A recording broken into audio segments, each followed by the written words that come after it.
Hello and welcome to Going for Two once again, where we never kick the extra point. This show and one of its hosts is younger, apparently, than the pair of shoulder pads that Tom Brady wears every Sunday when he takes the field. It has been reported this week, and I believe Tom himself has verified this story, that he has been wearing the same pair of shoulder pads with obviously updates and fixes every year since his freshman year at Michigan in 1995, meaning that the pads predate the birth of 5 of his current Patriots teammates. That's pretty crazy, isn't it? I mean, you'd think so, that eventually, as far as famous as Tom is, with how long he's been the quarterback of the Pats, he'd figured one of those hits would break him or something by this point. You know, this really reminds me, though, a lot of how Michael Jordan would always wear his North Carolina shorts underneath the Chicago Bulls shorts when he played in his NBA career. In a way, similar to Tom here, he keeps the same pads from Michigan onward. Do you think that, much like the Horcruxes in Harry Potter, this is one of the sources of Tom Brady's powers? Could be. He's got that one. Do you think the stolen jersey after the Super Bowl could be another one? All I know is that if this is the case, Eli Manning is the Horcrux Harry. He is the one he didn't mean to make with the 2 losses in the Super Bowl. So maybe the helmet catch itself is one of them. I would say so. But speaking of Eli, speaking of the NFC East, and speaking of the NFC East speaks of this show's preferred team, the Dallas Cowboys, who this past Sunday played their annual loss to Aaron Rodgers and the Packers. And I'm going to be honest with you, I tried to convince myself otherwise, but I thought coming into that game they were going to lose, because that's just what they do against Aaron Rodgers. I didn't expect them to go down 31-3 in the third quarter. I don't believe you probably got a chance to watch much of Gale Sayers, because he predated a lot of people. No. But I think we saw some Gale Sayers out there on Sunday when they let Aaron Jones rush for 200 yards and 4 touchdowns on him. 200 yards. Well, I told you a few weeks ago I was worried about their run defense. I don't know what's happened. I don't know what has changed, but something has changed. People are gashing us on runs, and it appeared again Sunday. Well, the thing with that is that the defensive tackle starter Antoine Woods is out. He's been injured for a couple of weeks now, but you know, Antoine, I like him as a player. He was a camp body last year, worked into the starting lineup. But, you know, he's not an elite player by any means. He's not as good as any of those guys that San Fran, we'll talk about the 49ers a little later here. Any of those guys that San Fran have, those first-round picks, they have blitzing every down. He's not as good as any of those guys. But he's a stopgap. But, you know, my problem is with that, on the run defense, I told you this during the game the whole time. We're paying DeMarcus Lawrence $100 million to be subbed out and stand on the sideline while we got whoever Karan Reed is, number 51, playing on the edge. Karan Reed's worse than Antoine Woods. He'd be starting at defensive tackle if he wasn't. I mean, I understand that you're not going to necessarily play a guy however many snaps on defense, but I think it's fair to say that we should expect DeMarcus Lawrence to be out there a little bit more if we're going to be paying him top defensive end numbers like that. Of course, they're going to come out for plays. They're going to rest their line, and you're going to put other guys in, but it did seem to be a little more than usual, or more than was necessary.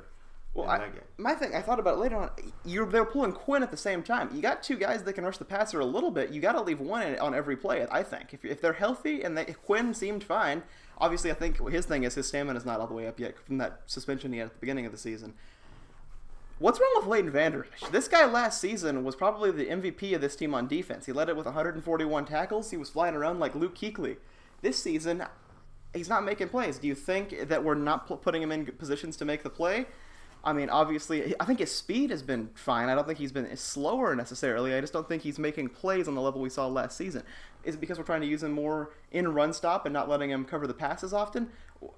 Is it just me, or he's not been the same guy this year so far? It doesn't seem like he has, but it's the defense in general. From my point of view, it's just that we've not been the defense we were last year, although we should be.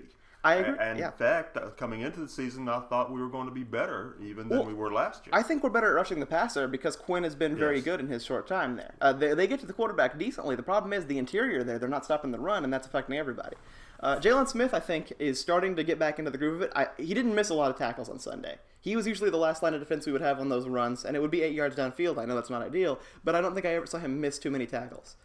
And then we have to talk about Jeff Heath again, because I pointed out again, on a third down, he stopped Jimmy Graham, but his form, that's how Ryan Shazier got paralyzed. He's got his arms flopping around and crossed almost as he just kind of tries to hit stick Jimmy Graham's thigh.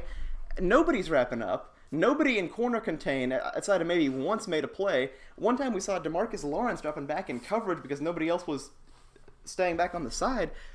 I mean, we've played Aaron Rodgers before. Why are we every game this season seeming to have issues with contain? Is it just me on that one again? No. But that's the way we play Green Bay every time. We hardly ever seem to contain and Aaron's slippery, all right? Aaron Rodgers is a Hall of Fame talent, you give obviously. Him credit, but eventually you would think that we would figure him out. I do like that we were able to, that the refs decided in this game, and we'll get to the refs in a minute. But I do like how they decided that, as much as leeway as we like to give Aaron, you don't get to actively pull the ref out of the way of the ball stop because you see that they're taking a minute to do a substitution. We're going to pull the ref out of the way to try to get my snap in. And I like that DeMarcus Lawrence hit him because, well, if you're going to early snap the ball, I'm going to early blitz you, and we'll get the free hit in. But that doesn't change the fact that on offense, the narrative of Dak Prescott's performance was really different at the end of the third quarter to the end of the fourth quarter because he did score 21 of the last 24 points in that game. The touchdown pass to Gallup was good. The touchdown pass to Cooper was good. The pass to Elliott was good. He had 3 passes in that game that I think were pretty impressive. The interceptions, though, obviously. The first one was a tip pick. Cooper, it's hard to be critical of a guy that had a 226-yard game, but the tip pick on the first drive really hurt us. The second pick, well, that's all on Prescott. You have to read the down safety. That's something I've noticed he has a trouble with from time to time, is when the safety drops back down from the slant spot approximately into it. And then the one on Gallup, you can say, listen, guys, I know what you're saying, Cowboys fans out there. Gallup got mugged on the play by number 20, and he did. He did. But Prescott can't miss him. Yeah. It's a turnaround route, and you got to put the ball in his hands. What were your thoughts on overall Dak Prescott's performance there? Do you think he did fine? What are you feeling about Dak Prescott from you after that game? Disappointing. Everyone's going to throw picks. Everyone's going to make mistakes. We understand that. But from the first 3 games, you expected that same high level of performance, and we just didn't get a high level of performance from Dak. Did he come back and make some good throws? Yes, he did. Did he play well later? Yes, he did. But, man, there for a little while, it needed to be on him, and it wasn't on him. But there again, why did we only run? How many times was it? Elliott got 12 carries. He was averaging 5.5 yards per carry. Come on. They moved the ball up and down the field pretty well in the first half, but execution was terrible. It wasn't New Orleans in the first week. I think Prescott got in it, or got down a little bit just because he had so many drops and fumbles against New Orleans, and so he gets out pressing again. And Dak Prescott, when he is running the offense like Aikman, when he's trying to slow things down and play it into their offense, is the second best quarterback in the NFL to Patrick Mahomes. When Dak Prescott is pressing, he's the guy from 2017 that a lot of you people wanted us to replace. I think that's fair to say, at least to a certain extent.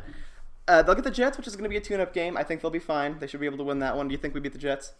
We should, but having said, let me go back from that statement.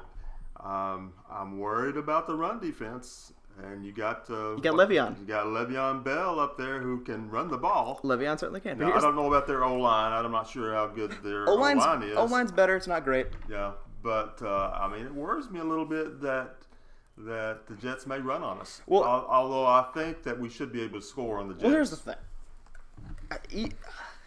Eventually, if you're playing the pass well enough, you can stack the box. And I think Dallas, if we stack the box, Van Der Esch and Smith's speed can stop the run by accident after a certain point. And Sam Darnold is not going to be good on Sunday. You've got a guy that's missed a couple months, and he may literally be fearing for his life on Sunday if we don't know if this dude's spleen is going to rupture, and, we could be dealing with a Rocky IV Apollo Creed scenario on the field. Also, speaking of which, the Jets, talking about their game briefly on Sunday against the Eagles, they gave all the first-team reps to Darnold, then didn't play him and played Luke Falk on Sunday. That's poor coaching. I'm sorry. If you're not going to play the guy, you've got to get your backup some reps. Even if you think you're going to play the guy, Darnold's not cleared heading into Friday. You have to give a couple of reps to Luke Falk. He's not your ideal starter, but Philadelphia, unless you're not tanking. At least you're not tanking as hard as the Dolphins are. You'd like to think you want to show up against the Eagles, but no. And that brings up the point here. The Jets are now hard to believe. Maybe they are tanking. Maybe they are. Know. That's fair. They are now 0-11 all time against the Philadelphia Eagles, the New York Jets. Is that not crazy that these two teams have existed for 50 plus years each of them, and the Jets have never once been able to beat the Philadelphia Eagles? Looks like by accident you'd get it one time. You'd think so. I mean, they've only played 11 times, which is not a huge number, but I mean, the Eagles have been bad for parts of that, and the Jets have been good for small parts of that, so you'd think it would happen eventually, but as far as Dallas, the offense looked good. Elliott, I saw people that were angry about Elliott's performance. I mean, in the 12 carries he got, he was averaging 5 yards per. He had a touchdown, and then he had that long 25-yard catch that Dak done it up for. You can say what you want about Elliott there, but we can't get him the ball when we're down by 24 points. You can't run the ball. Well, Zeke doesn't call the plays. I mean, he can only run it when he gets handed the ball. So if you're going to do it, you're going to hand him the ball 12 times. I can't really complain about lack of performance from. I will say this though, you can't miss a possession, and that possession where Tony Pollard got all 3 carries. No, that can never happen if you're getting Todd Gurley money.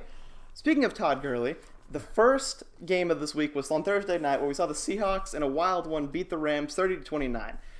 Russell Wilson is he the MVP so far? Russell Wilson, 12 touchdowns, no picks is the numbers that I've seen. I would say I would have said Mahomes. But from the last game, probably maybe Russell has taken the lead in that. So, I just want to point out here, so I've got some friends who are 49ers fans. And we like to have this joke of this old 50s song that I heard once called The Great Pretender. And I jokingly said that about a quarterback of the Eagles, Carson Wentz. Philadelphia, you got your win. You're doing well now after beating the Packers. I hope you guys lose next week. Sorry. But they said we should do it for Jared Goff after the Buccaneers game, and after 60 passes, or what was it, nearly 70, right? Did he throw it 68 times? 60, mid-60s. Threw a bunch of picks. I mean, Chris Sims said that was one of his better games, and no.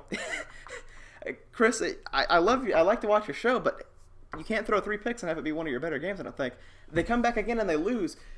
The Rams, well-coached team, but Jared Goff hasn't looked right in a few weeks now, and more importantly, Todd Gurley, in my opinion, is a hot take, will never look right again.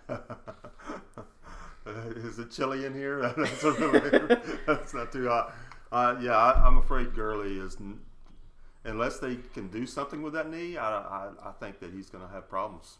You've got a guy that I mean, the Rams are in a precarious spot here. Jared Goff has looked good at times, but you have a guy that every year of his career, even the good ones, has had stretches where he goes cold, and you've given him the max. You've got a guy in Gurley who you can't give 20 carries, and you're giving him more money than I think Elliott's getting, at least as far as over a shorter-term basis, and that's a problem. The rest of the roster is good, but the defense is clearly regressed without Ndamukong Suh. People were saying all last season, Suh didn't put up good numbers, but here's the thing. They're tripling teaming Aaron Donald now. And Ndamukong Suh was taking a ton of pressure off him because he's just so big and still so talented. Go look at the Buccaneers. He's helping out their defense by virtue of existence. I mean, that's a move that hurts them. They got Clay Matthews, but he broke his jaw. Clay's out now, and he was having a bit of a renaissance himself. I mean, if they can key in on Donald, as good as he is, I mean, if you can triple him, he's not Lawrence Taylor. He's close, certainly, the way he's played at times.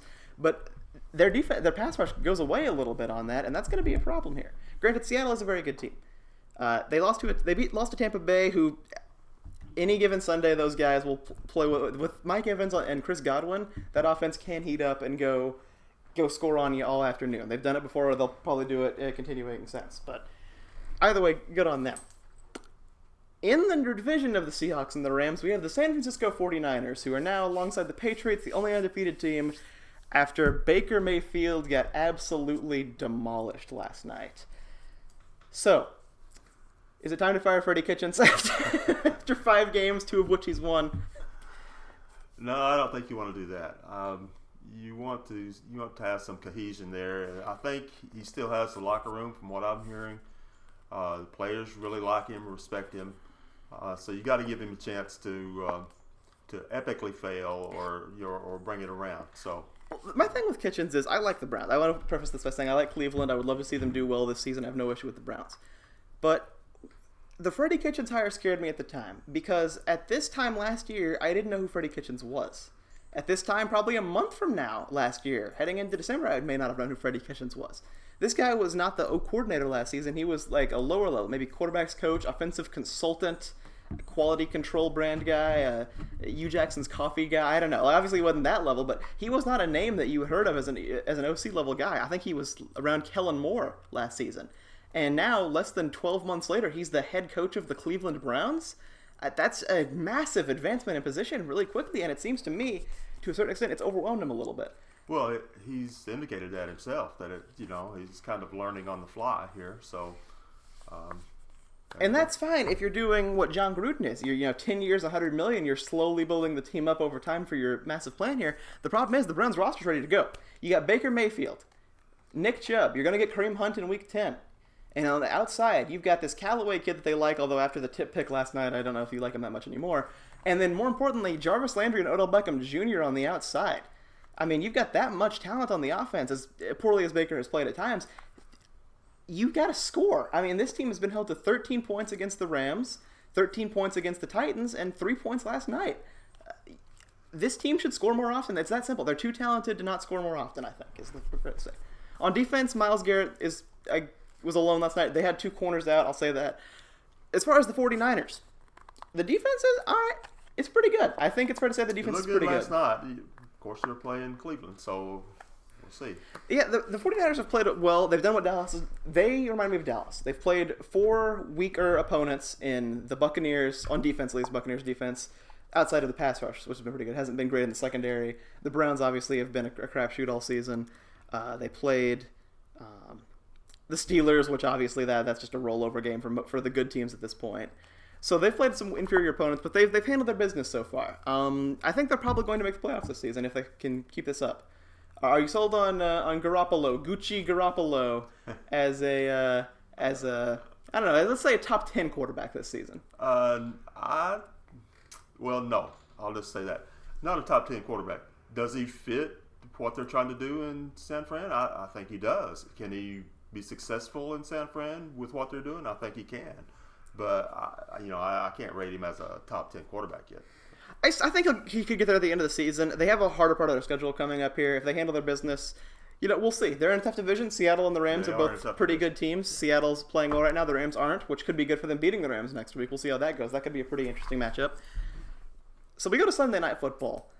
And this is a good segue into the refereeing here before we get into the game officially. So we had in that game a T.Y. Hilton play where he got called for a terrible offensive pass interference that could have cost the Colts the game.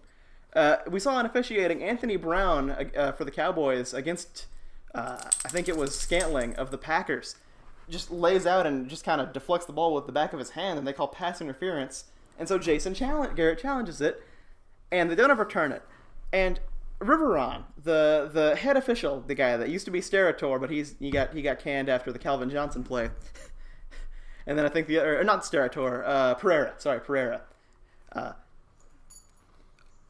Is it fair to say that at this point it's almost the refs' backlash that they have decided that we don't like this rule, this PI rule, and so we're not going to overturn any of them? At what point does that become fair to say? Well, it certainly seems that way. Has there been any overturn? I believe I heard one announcer say that there's been 3. Been 3. Well, okay.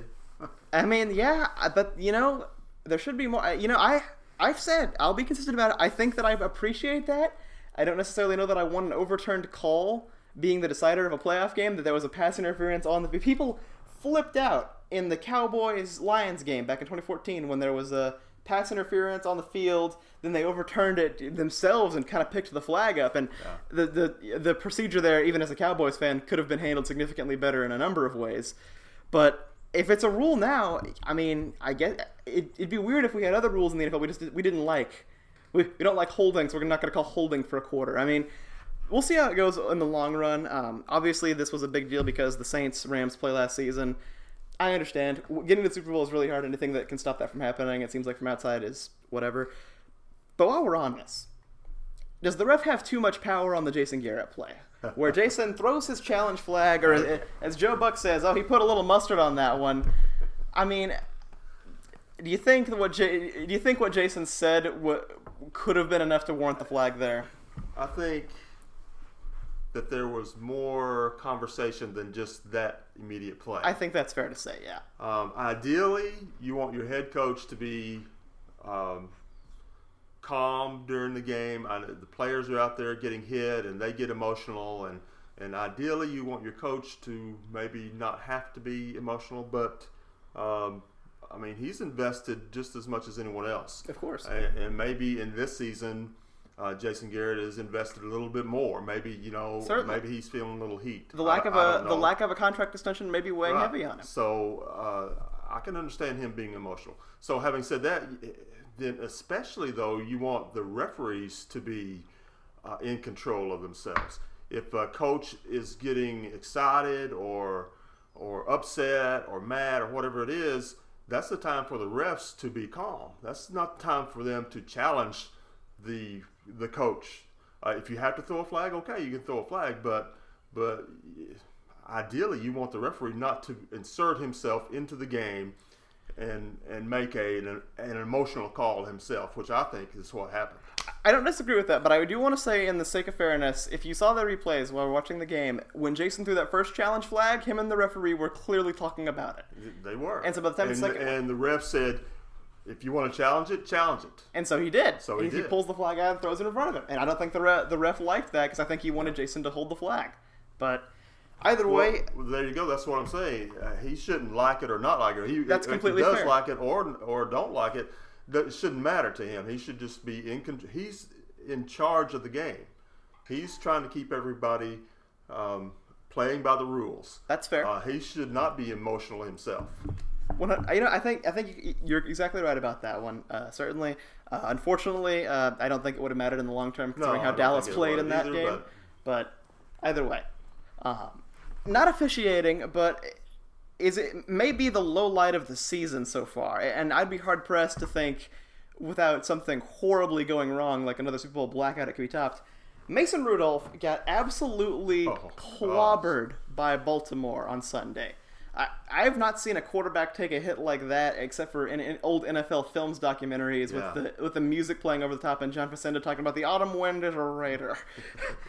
And Juju Smith-Schuster ran up and saw him, and he nearly passed out. He thought that Rudolph was done for. I thought he did black out, but I just saw some replays. So I think he passed out temporarily. They got him back up. So they put him onto the cart, and the cart doesn't turn on for whatever reason.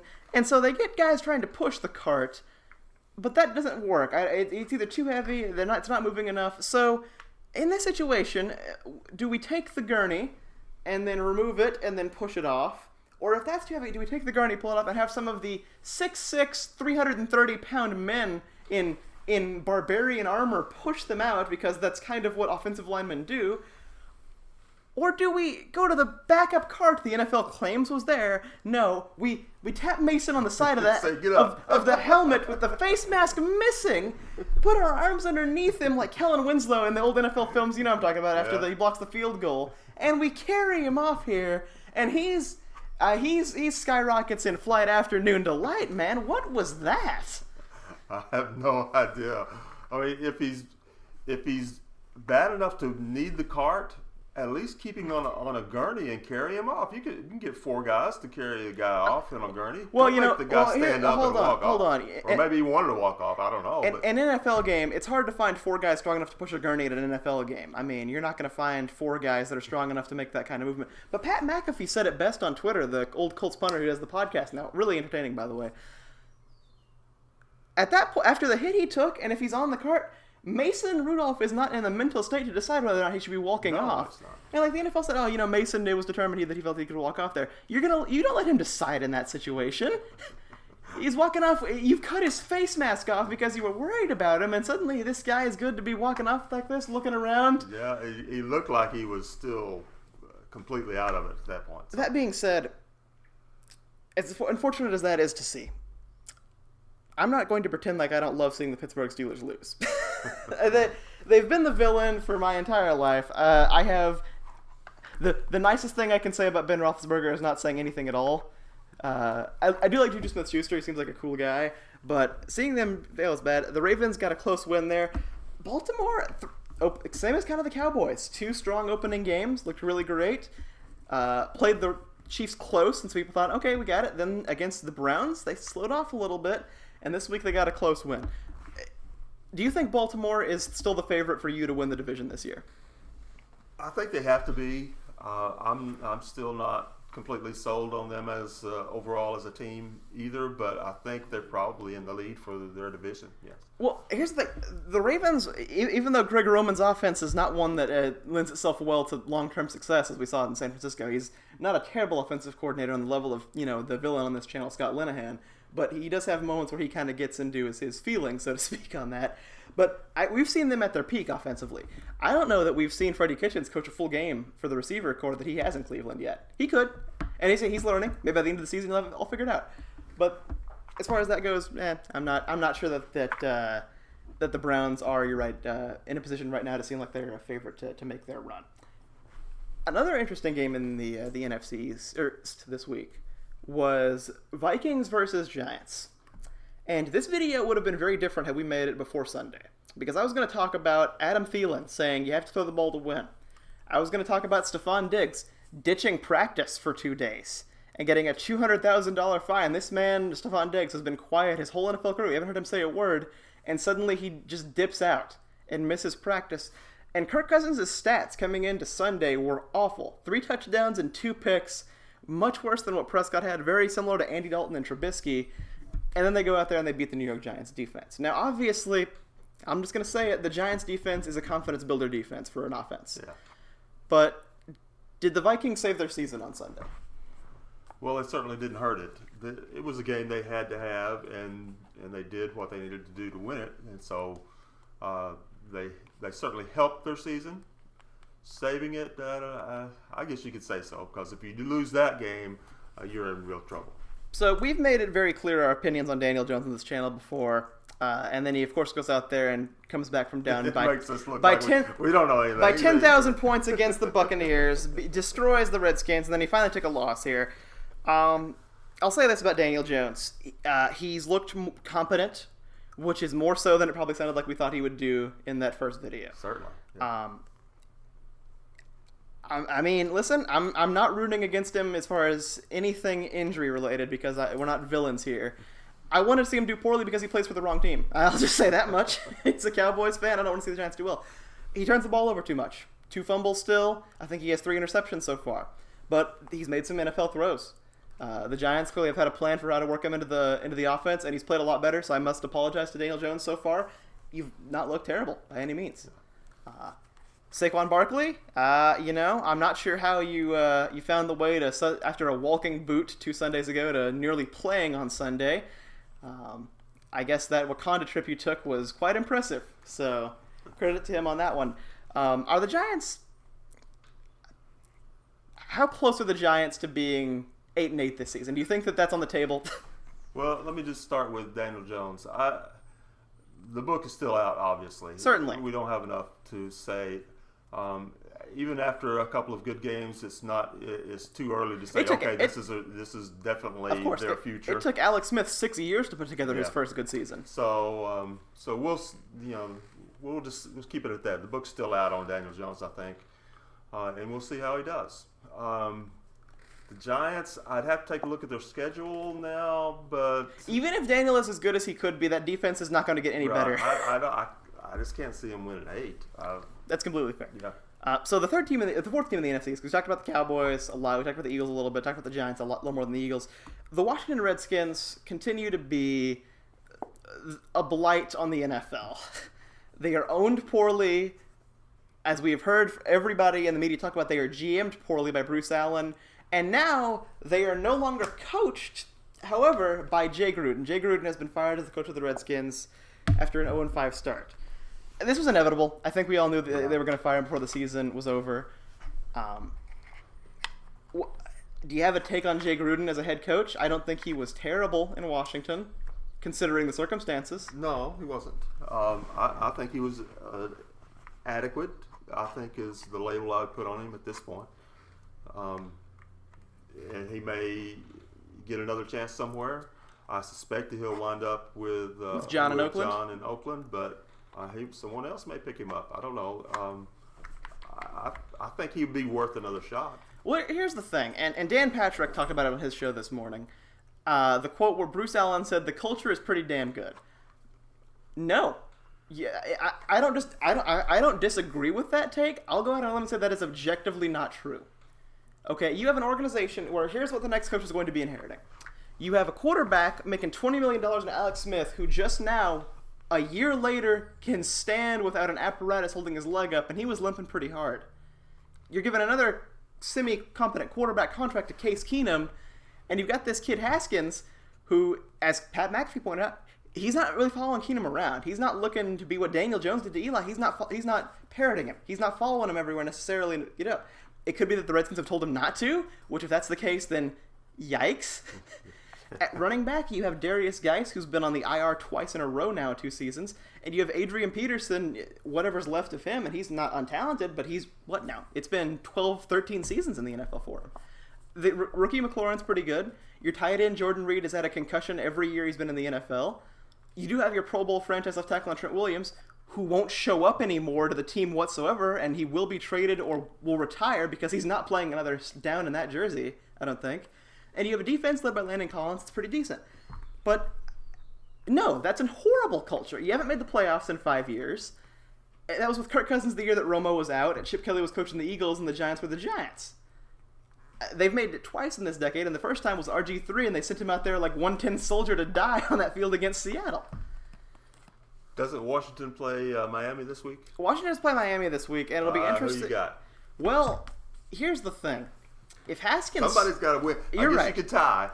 If Haskins starts, then it's a push. But I think Rosen is better than Keenum at this point. The problem is the Redskins have much better receivers. Neither team can block. The Redskins have a better pass rush. Who's the better defense? Well, each team has a Pro Bowl quality defensive back, and that's about it. The Redskins' defense is a little bit better in theory. But you and I have not mentioned it yet. The interim head coach of the Washington Redskins is Bill Callahan. Bill Callahan's last good coaching season was in 2002 when Al Davis was alive and the owner of the Raiders, and John Gruden was the coach on the other side of the Buccaneers. Since then, he has been in the NFL pretty much every season, but hasn't really done much. I wasn't aware he was still in the league until I Googled his name and saw he was with the Redskins earlier this year, and now he's the head coach again. Do you think Bill Callahan coaches like he did back when he was good 20 years ago? Maybe. I think that's a coin flip whether he can actually take control of that team. That's completely fair. And get them a win or not, but we'll see. I mean, he was always a hard-nosed guy. For all we know, that could be what the Redskins need right now. He's not incompetent. No, certainly not. By any means. I do think that he is, as we talked about before, away from the show privately, I think he's part of the Mike Shanahan, Norv Turner era of guys that the game has kind of passed by over time. But you don't see those guys getting head coaching gigs. But granted, Bill Callahan didn't get it in the traditional way as an interim. This could be his path back, though, if that offense works again. Yeah. So we'll see. But Bruce Allen, as people have said all day, you got to fire the Redskins GM. I mean, you do. But you can't fire the guy that's the problem in Washington, and that's coming from the top. Let me ask you this. Do you see another Cardinals episode coming up in Washington where you take a first-round quarterback, you get a new coach in, and that's not his guy, and he sends him down the road, and he's got his eye on someone else? I almost could, but here's the problem. From all reports I've heard, Jay Gruden didn't want to draft Dwayne Haskins this year. That was down at the top 10. That was from Daniel Snyder. So if Snyder likes him, Snyder's going to go the other way. He's going to find a coach that likes Haskins, and he's going to force the square peg to the round hole no matter what and make that work in spite of himself. We've heard people say Urban Meyer is a possibility, and I guess I could see that happening. But Urban is going to have to, as they've said on Pro Football Talk, you have to get rid of Bruce Allen because you want some sort of direct line to the coach that you're going to like there. Maybe in your scenario, you back up a Brinks truck to Lincoln Riley, and then he takes Jalen Hurts. He brings his quarterback with him in the first season. People forget about it because of how it worked out, but if you'll remember, in that second round, Jimmy Johnson in his draft, he took Steve Walsh to be his quarterback in Miami. He brought his quarterback with him, and he wasn't sold on Aikman right away, even though he was the first overall draft pick. And obviously, Aikman went out there and he earned it the hard way by completing most of his passes and being really, really good. But, I mean, you can bring in a college coach, they're going to have a guy usually that they could like to bring with them. So, If they get a high-profile college coach, obviously I could see them doing it. But if they get somebody from within the NFL, you can't. Now, for the Redskins, it's a shame that they timed this out the way they did, which is good for us NFC East fans. At one point, they had Kyle Shanahan, Sean McVay, and Matt LaFleur on that offensive coordination staff, and all those guys are coaching NFL teams with winning records right now. There's actually a pretty great picture I've used on this channel before where Johnny Manziel has got giving a rude gesture to the sideline of the Redskins, and the Redskins coach in the picture is Sean McVay. So, but that's that for that game. And we do want to send a solemn one out to the Arizona Cardinals. They did win this week, got their first win of the season against Cincinnati Bengals. And we'll get to the Bengals in a minute, but the Cardinals owner, Bill Bidwell, passed away earlier this week at the age of 88. He was the owner of that team for several years. I believe the Bidwell family, to my knowledge, has owned the team for 80 plus. His son Michael has been in the Stephen Jones role for several years now in preparation for the takeover officially, so he's going to be in full control now. There's not going to be any sort of power struggle in there, at least right away, for the Cardinals. So our condolences go out to them. But that did make me think of something here that we've talked about a little bit. People talk about the Mount Rushmore of things, the Mount Rushmore of this, that, and the other. So I posed the question to you, what is the Mount Rushmore of ownership in the NFL? I have two names that you have to start with. The other two are up to interpretation, but what is your take here? Well, I can't separate being a Dallas fan from a lot of things, and this is one of them. And so I like Jerry Jones. I think he's a good owner. Has he had some issues about inserting himself? Maybe so. Maybe don't trade those number ones for Roy Williams. Yeah. But overall, he has been a pretty good GM, I think. And certainly he's been good for the NFL as a business. 100%. He has taken the lead since he's been in the league of making everyone profitable, not just the Dallas Cowboys. So I think Jerry belongs on Mount Rushmore. I agree with you. Jerry Jones is one of those two names that I have to have up there because success, importance, growth of the game, all those things play in a little bit here to a certain extent. And Jerry Jones has been successful with 3 championships. You can argue about them, whatever. Not every owner has one. Jerry has 3. Importance overall, the Dallas Cowboys and Jerry Jones are almost synonymous. And growth of the game, Cowboys are the most valuable franchise. The NFL since the 90s has exploded. The 90s Cowboys are at least part of the reason for that. The business deals that NFL has made since then are impressive. If you remember the anthem controversy a couple of years ago where he had the entire team kneel together before the anthem, stroke of brilliance. I mean, that really helped quell the tide in Dallas, and they went on from that season as a stronger team unit for it. So Jerry, I have to say 100%. My number 2 name, who I put at number 1 here, the head here, got to be Al Davis. Al Davis, owner of the Oakland Raiders, owned the team for 40 years plus. And I don't think the league would like Al being on the Mount Rushmore. I don't think the league would like that either. But Al Davis, only man in history to be an assistant coach, a head coach, a commissioner with the AFL, which is why the league wouldn't want him on this list, and an owner of the team here. First guy to take a black quarterback in the first round for importance, overall relevance. Davis would go to pretty much anywhere to find a guy. Guys like Lyle Alzado, the corner, plenty of players that they would take in that nobody else would, the Raiders, because Al Davis, as he said himself, cared more about winning than anything. He was always fighting the league. The move to Los Angeles, and I'm going to move right back. I fought with Marcus Allen, and then they drafted Bo Jackson just to spite him. But 3 championships, 5 appearances, and, he fired Gruden, which was the wrong move, and all at once the balloon went out and they lost 11 straight games and they didn't make the playoffs again until he passed away. But I don't think that the NFL, I don't think you can think Raiders without thinking Al Davis even 8 years after his passing, if you were around to know he was the owner. And few teams are synonymous with a song like the Autumn Wind. Few teams are the Silver and Black or the Star, like the Cowboys and Raiders. I don't think you can have this without having Al Davis on that Mount Rushmore. Well, what do you think? I wouldn't argue with that. I'd go along with that. So the other spots are interesting, and I think one spot you have to give it to Robert Kraft just because he's won 6 championships. Is that a requirement, do you think? It's overwhelming on the championship side. So probably you're going to put him up there. And he's been... despite his missteps along the way, just like everyone has. But, his missteps are a little interesting lately compared to some of the other owners we have on this list. But still, the last 2 I would think are going to be tougher. You can make a case for a whole lot of people. Because I don't know that. Because I don't mean to diminish anyone's importance, but I don't think you can say by any means that Robert Kraft has been nearly as important to the game of football as Al Davis or Jerry Jones have been to the game of football. Okay, that's fair. But as far as championships, you have 6. I think we have to put him up there. Personally, what do you think? Is Al or not Al? Does Kraft have to be on the list? I think so, with 6 championships. So I spent a longer amount of time than I care to admit thinking of who owns the Packers, and then I realized, and then I moved on mentally. So do you throw one out there for the older fans? Do you put George Halas, the Bears, and their early successes in the Mike Singletary, the Dick Butkus, the Mike Ditka, all the names that became commentators after their playing days? When we were talking about it, Halas is the one that comes to my mind.